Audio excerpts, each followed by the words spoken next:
కారణం ఏంది అంటే చాలా ఫోకస్డ్గా ఉంటుంది బీఆర్ఎస్ పార్టీ ఎప్పుడు కూడా ఎన్నికల పాయింట్ ఆఫ్ వ్యూలో, ఎన్నికల కోసం, పార్టీ పరిరక్షణ కోసం, వారి వ్యక్తిగత పరిరక్షణ కోసం సిద్ధంగా ఉంటుంది.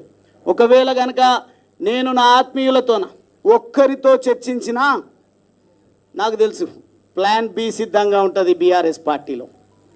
ఏ రకంగా క్యారెక్టర్ అసాసినేట్ చేయాలి, ఏ రకంగా పార్టీ నుంచి పొగబెట్టి పంపించాలి, ఏ రకంగా ఒక మచ్చ వేసి ముద్ర వేసి పంపించాలని ఒక కుట్ర జరుగుతుందని మాత్రమే నేను మీకు చెప్పకుండా రావడం జరిగింది, రాజీనామా చేయడం జరిగింది. చేరే సందర్భంలో కూడా నిర్ణయం తీసుకున్న తర్వాతనే నా కాంగ్రెస్ వాళ్ళు కూడా అడిగారు, బీజేపీ పార్టీ వాళ్ళు కూడా నా మూమెంట్ చూసిన తర్వాత తమ్ముడు అన్న రండి అని చెప్పేసి అడగడం జరిగింది. అప్పుడే నేను నిర్ణయం నా అంతటా నేను వ్యక్తిగతంగా తీసుకున్నటువంటి భావన నా నియోజకవర్గ ప్రజల్లో, నా ఉమ్మడి మహబూబ్ నగర్ జిల్లా ప్రజల్లో, అదేవిధంగా రాష్ట్ర వ్యాపితంగా నేను ఈ స్థాయికి రావడానికి ఒక్కొక్క దశలో ఒక్కొక్కరు సహకరించినటువంటి వాళ్ళు, సూచించినటువంటి వాళ్ళు, నడిపించినటువంటి వాళ్ళు అఫెండ్ అయ్యినరు, బాధపడుతున్నారు.